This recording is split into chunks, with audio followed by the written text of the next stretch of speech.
오늘은 하나 되어 함께, 이런 제목이 되겠습니다. 같이 하십니다. 하나 되어 함께. 오늘 요절은 3절 말씀 같이 한번 보시겠습니다. 3절 말씀 시작.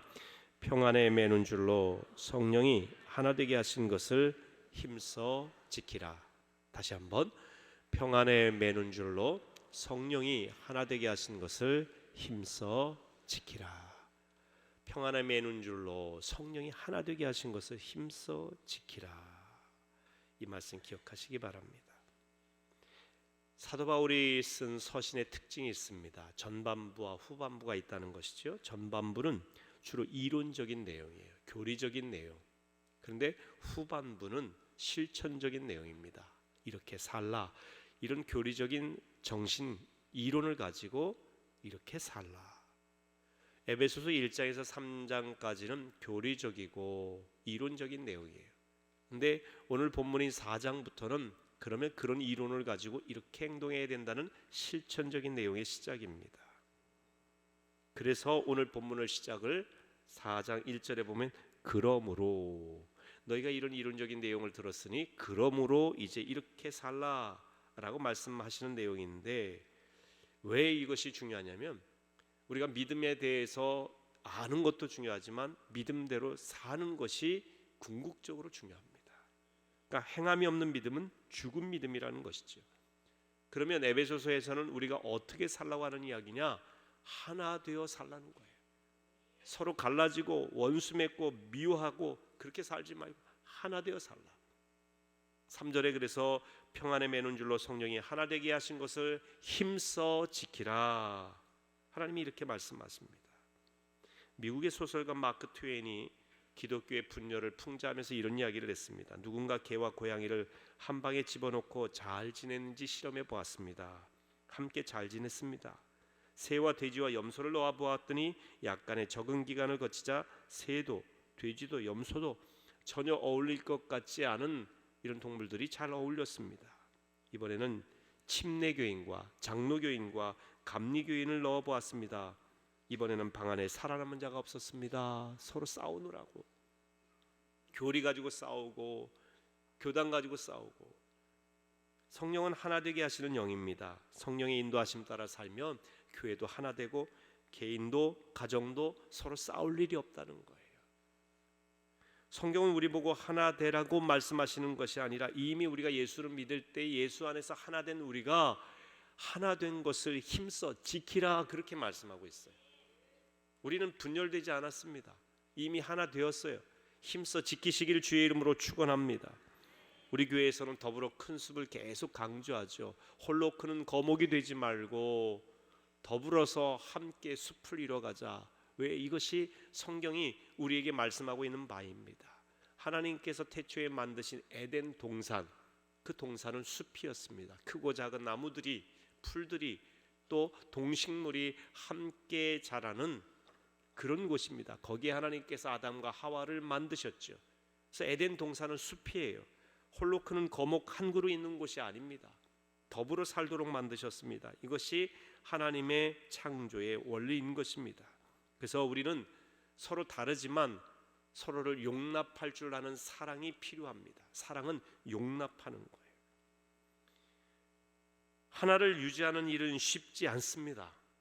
그렇기 때문에 하나 되게 하신 것을 힘써 지키라, 이렇게 말씀하셨어요. 애쓰라고 하는 것입니다. 그러면서 오늘 2절에서는 힘써 지키기 위한 세 가지 덕목을 이야기하는데 2절 말씀을 같이 읽습니다. 모든 겸손과 온유로 하고 오래 참음으로 사랑 가운데서 서로 용납하고. 세 가지. 첫째, 모든 겸손이에요. 두 번째, 온유함. 세 번째, 오래 참음으로 사랑 가운데서 용납하는 거예요. 인내함과 용납함이 필요하다는 것인데 이 세 가지를 한번 보겠습니다. 첫째는 겸손인데요. 겸손과 온유는 예수님의 마음이에요. 예수님께서 나는 마음이 온유하고 겸손하니 나의 멍에를 메고 내게 와서 배우라. 마태복음 11장 29절에 그렇게 말씀하셨어요. 이 겸손이라고 하는 것은 자기를 비운 마음입니다. 내가 주인된 마음이 아니에요. 예수님이 주인된 마음입니다. 그런데 옛날 헬라 시대 때는 자기를 낮추고 이렇게 겸손하게 낮추는 것을 마치 사람들 앞에 굴욕적인 자세를 갖는 거라고 해서 이것을 덕으로 여기지를 않았다고 합니다. 그러다 보니까 예수 그리스도의 이 겸손함을 본받기가 쉽지 않았습니다. 하지만 바울은 그 겸손이, 우리가 종이 되어 낮추는 겸손이 하나 되게 하는 비결이라고 말씀합니다. 불일치의 배후에는 교만이 숨어 있어요. 사람들이 교만하면 일치하지를 못해. 교만한 사람의 특징이 뭐냐면 고집이 세요. 자기 주장만 옳다고 이야기하는 겁니다. 다른 사람의 이야기를 들으려고 하지 않아요. 그러다 보면 일치가 될 수가 없지요. 늘 남을 비판하기를 좋아합니다. 남을 비판하고 고집이 세고 자기 주장이 강하면 이런 교만한 마음을 갖게 되면 어떻게 하나가 되겠습니까? 참 힘든 일이지요. 제가 전에 우리 교회에 곽선희 목사님이 오셔서 말씀을 전하신 적이 있습니다. 이미 이제 원로가 되셨을 때 우리 교회에 오셔서 말씀을 전하시고 끝나고 식사를 하면서 대화할 일이 있었습니다. 제가 여쭤봤어요. 목사님, 목회하시면서 여러 어려움이 있으실 텐데 그 어려움 속에서 어떻게 하십니까? 혹 목사님에 대해서 근거 없는 비판이나 이런 것도 있을 수 있지 않습니까? 그럴 때는 어떻게 하세요? 그랬더니 목사님이 주저하지 않고 이렇게 대답하십니다.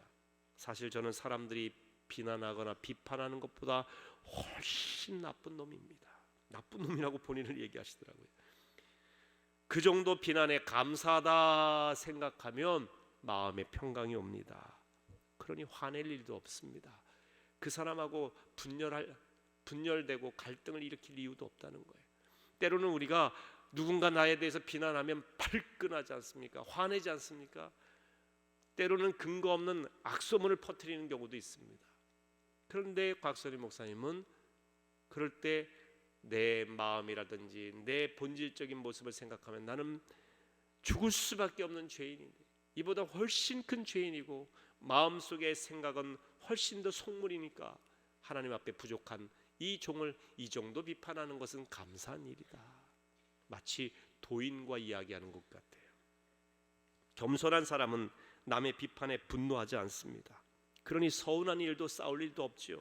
무엇보다 겸손하면 연합이 깨어지지 않습니다. 가정 안에서도 마찬가지. 부부간에 왜 갈등이 일어나고 사냐 못 사냐 이야기하느냐면 서로 낮추지 못하기 때문에 우리의 마음에 우리도 모르는 사이에 교만해요. 모든 잘못이 내 남편에게 있다고 생각해요. 잘못이 내 아내에게 있다고 생각을 합니다. 자녀들은 부모님 탓이라고 생각하고 부모님은 자녀 탓이라고 생각합니다. 이런 가정은 하나 되기가 어렵습니다. 하나 되는 비결은 내 탓이오 할 줄 알아야 된다는 것이죠. 겸손하여 하나됨을 지키시길 주의 이름으로 축원합니다. 하나님께서는 각 사람을 다르게 만드셨어요. 오늘 성경에도 보면 하나님이 주신 은사가 다양합니다. 교회 안에도 어떤 사람은 사도로, 어떤 사람은 선지자로, 어떤 사람은 복음 전하는 자로, 어떤 사람은 교사로, 어떤 사람은 목사로, 봉사의 일도 다양하단 말이죠. 그러니까 교회 안에 은사도 다양하고 특징도 다양하고 또 성격도 다양하고 그 서로 다른 사람이 만나서 하나 되는 거예요. 다름은 틀림이 아니에요. 다름은 그 사람에게 주신 하나님의 은사예요. 그걸 우리가 인정할 줄 알아야 된다는 거예요. 근데 마음이 교만하면 내 중심적이면 그걸 인정하지 못하는 거예요. 그래서 겸손함이 필요하다라고 하는 것을 성경은 말씀하고 있습니다. 두 번째 하나됨을 위해서 우리가 힘써 지켜야 될 것이 무엇이냐? 온유함이에요. 온유는 부드러운 마음입니다. 그런데 온유함의 원어상의 의미는 중용, 극단을 피하는 거예요. 남녀노소, 지위, 고하를 막론하고 잘 어울리는 분들이 있습니다. 이런 분들의 특징을 살펴보면 온유해요. 부드러워요. 중국에 노자라고 하는 성현이 있었습니다.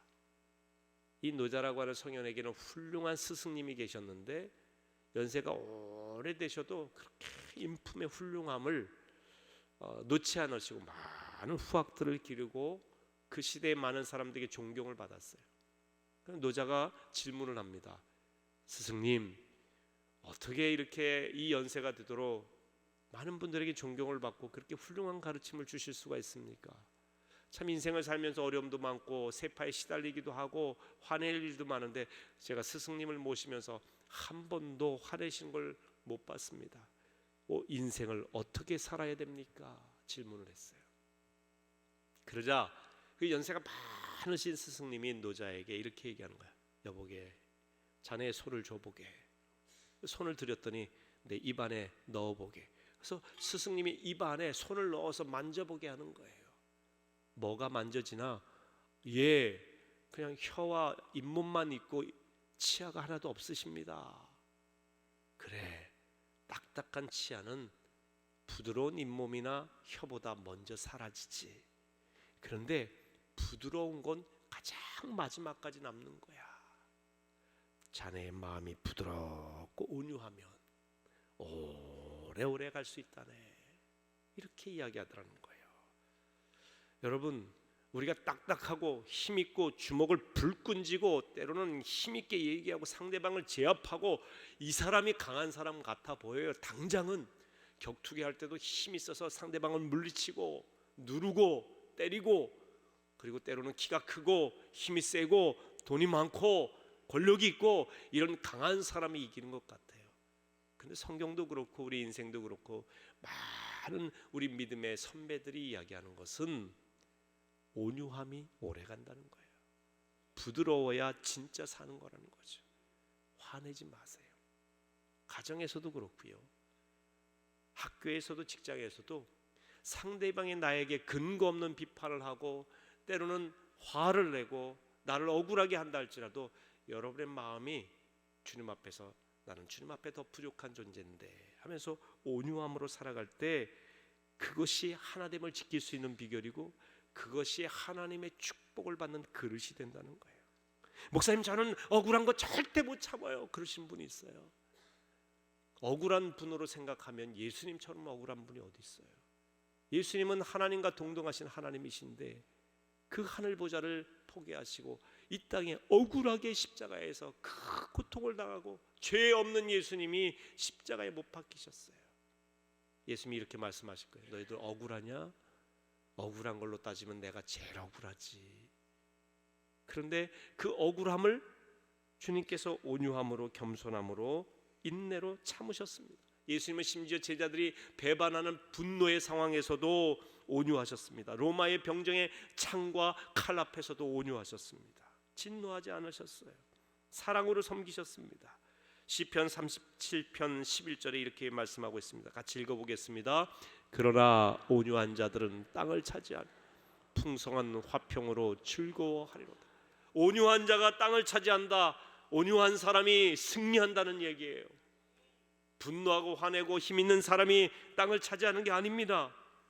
어떤 사람은 온유함을 우유부단함으로 유약함으로 착각합니다. 하지만 온유함은 힘을 조절할 줄 아는 능력을 말해요. 그래서 싸우지 않고 이기는 방법이 온유함입니다. 온유함. 유순한 대답은 분노를 쉬게 하여도 과격한 말은 노를 격동하느니라. 잠언 15장 1절에 말씀하고 있어요. 유순한 대답, 다시 말하면 온유하게 대답하고 대화를 하면 분노가 일어났던 가운데도 쉬게 하는 거예요. 분노를 가라앉혀. 그런데 이 노를 사람들이 과격하게 말하고 목소리 크게 얘기하면 노를 격동시킨단 말이에요. 잠잠했던 가운데도 다시 화가 나게 하는 그런 일이 있습니다. 그러니까 공동체를 해치는 그런 자세는 온유함을 잃어버린 과격함입니다. 여러분, 하나됨을 힘써 지키기 위해 여러분 마음이 온유하시기를 축원합니다. 세 번째 노력은 인내와 용납. 인내함으로 사랑으로 용납하는 것. 이게 서로 연결되어 있습니다. 인내와 사랑과 용납은 한 단어예요. 사랑장이라고 일컬어진 이 고린도전서 13장에 보면 사랑은 첫 번째 특징이 오래 참고. 따라하십시다. 사랑은 오래 참고, 사랑은 용납하는 것이다. 모든 것을 믿으며 바라며 견디느니라. 그렇게 되어 있어요. 사랑은 이 사랑이에요. 사랑. 누가복음 15장에 보면 잃어버린 아들의 비유가 나오죠. 아버지 재산의 절반을 가지고 타향에 가서 허랑방탕에 쓰다가 이제 아무것도 남은 것이 없자 아버지 집으로 돌아오는 거예요. 탕자가. 아버지 입장이 어떻겠어요? 괘씸하죠. 아버지 재산 달라고 그래서 빼앗다시피 해가지고 그것도 타향에 가서 지 맘대로 써서 다 허비하고 돌아오는 그 아들, 아버지가 아들이긴 하지만 얼마나 밉겠어요. 근데 아버지는 그 아들의 죄를 묻지도 않고 돌아온 그 아들을 멀리서 보고 달려가서 그 목을 끌어안고 그 아들에게 옷을 입히며 가락지를 끼우고, 그리고 나서 풍악을 울려라, 소를 잡아라, 잔치를 벌이자. 그래서 누가복음 15장에서 제일 억울한 존재는 소라고 하지 않습니까? 왜 하필 나를 잡는 거야? 나는 이렇게 집에서 충성되게 일했는데 쟤는 밖에 나가갖고 그냥 허랑방탕하게 살았는데 쟤를 잡지 않고 왜 나를 잡는 거야? 그랬다고 하는 뒷이야기가 있습니다. 물론 성경에는 없어요. 그러니까 돌아온 탕자를 있는 모습 그대로 받으신 이 하나님의 사랑이 인내하며 용납하는 사랑이에요. 용납이라고 하는 것을 받아들인다는 거예요. 그대로 받아들인다는 거예요. 저 사람이 변하면 받아들이는 게 아니라 변화되지 않았지만, 부족하지만, 나와 아직도 다르지만 그 다름과 부족함을 그대로 용납해 주는 거예요. 받아주는 거예요. 중국에 워치만 리라고 하는 분이 있습니다. 이분이 쓴 글은 다소 좀 교리적으로 조금은 앞서가는, 그렇기 때문에 문제가 있다라고 보기보다는 조금 틀린 관점이 있어서 조금 위험한 부분도 있지만, 그러나 이분의 삶이라든지 이분이 살아온 이야기는 굉장히 건전한 이야기가 많이 있습니다. 그 책에 보면 이런 이야기가 있어요. 하나님의 사랑을 실천하는. 어느 해 여름 심한 가뭄이 찾아왔대요. 중국 이야기입니다. 한 크리스찬이 고생해서 물을 기르다가 논에 물을 댔습니다. 그런데 밤에 이웃에 사는 그 논의 주인이 몰래 물을 빼가는 거예요. 여러분 이렇게 농사를 지어 보신 분들은 아는데, 같이 이렇게 땅에 있어서 농사 이렇게 옆에서 짓고 또 짓고 하면 이 자기 땅에 있는 뚝을 이렇게 연결을 해가지고 물을 대는데, 그 옆에 물이 가득한데 이렇게 뚝이 있잖아요. 그 뚝을 터가지고 자기 논으로 연결시켜 놓는 거예요. 그러니까 이 물을 깃기 위해서는 굉장히 노력을 해야 되고 계속 물을 받아놔야 되는 것, 애써야 되는 일인데, 그거를 노력도 안 하고 옆에 논에서 그것만 딱 터가지고 물이 이쪽으로 흘러오도록 만든 거, 얼마나 얄밉습니까? 그래서 가서 따졌다는 거예요. 당연히 자기 권리를 주장해서 다시 그 물을 빼가지고 온 겁니다. 그런데 다음날 또다시 물이 빠져나간 겁니다. 그러자 너무 막 괘씸한 거예요, 그 사람이. 그래서 하나님 앞에 기도하면서 따지듯이 기도했답니다. 주님, 저 사람이 나쁜 행동을 하고 저는 정당하게 따졌습니다. 그렇게 하지 말라고 했습니다. 그런데 저 사람이 똑같은 행동을 반복합니다. 저 사람 가만둘 수가 없습니다. 너무 얄밉습니다. 저는 애써서 논에다 물을 대는데 저 사람은 하나도 노력하지 않고 남의 것을 빼앗아가다시피 합니다. 어떻게 하면 좋습니까? 그때 하나님이 응답하셨답니다. 너는 정당한 일만 하려고 하느냐? 정당한 일보다 더 위대한 일은 할 수 없니? 너희 원수를 사랑하며 위에서 기도해 보거라. 그러자 그의 마음속에 깨달아지는 바가 있어서 그는 그날 밤 위대한 일, 정당한 일이 아니라 위대한 일을 실천합니다. 이웃집 농부가 자기 논에 물을 빼어가기 전에 자기 논에 물을 자기가 빼어서 이웃집에게 주었다는 것입니다. 그제야 그의 마음에 이상한 평안이, 그 전에 없던 그 기쁨이, 평강이 찾아오더라는 거야. 내가 스스로 먼저 그 사람에게 사랑을 베풀었더니 말이죠. 다음날 그 집, 그 논 주인이 이 크리스찬에게 찾아온 겁니다. 엉엉 울면서 고백합니다. 몸이 너무 아파서 물 기를 힘도 없고, 그래서 당신 논에서 물을 빼어서 내 논에 대었습니다. 나쁜 일인 줄 알면서도 말입니다. 그런데 당신이 내가 계속 그렇게 했음에도 불구하고 나를 원망하기보다는 물을 먼저 대주니 그 사랑에 어찌할 바를 모르겠습니다. 이것이 오래 참고 용납하는 사랑인 것입니다. 우리가 이렇게 할 수 있는 그 힘의 근거가 어디서 오느냐? 우리가 이미 이 사랑을 받았어요. 예수님께서 십자가에서 우리를 그렇게 사랑하셨습니다. 그래서 우리는 그 사랑으로 하나 될 수 있는 거예요. 저는 오늘날 가정마다 참 어려움이 많은 것을 이야기를 듣습니다. 여러분의 가정에 인내하며 사랑으로 용납하는 그 아름다움이 있으시기를 축원합니다. 저 사람 탓이라고 말하지 말고 하나님 앞에서 나를 낮추는 겸손이 있으시길 바랍니다. 너무 딱딱하게 부딪히지 말고 온유한 마음으로 서로 품으시기를 바랍니다. 우리 주님께서 우리를 그렇게 받으셨어요. 너무나 모순이 많고 부족한 나를 받으신 그 주님의 사랑이 여러분 가운데 임하시기를 주의 이름으로 축원합니다.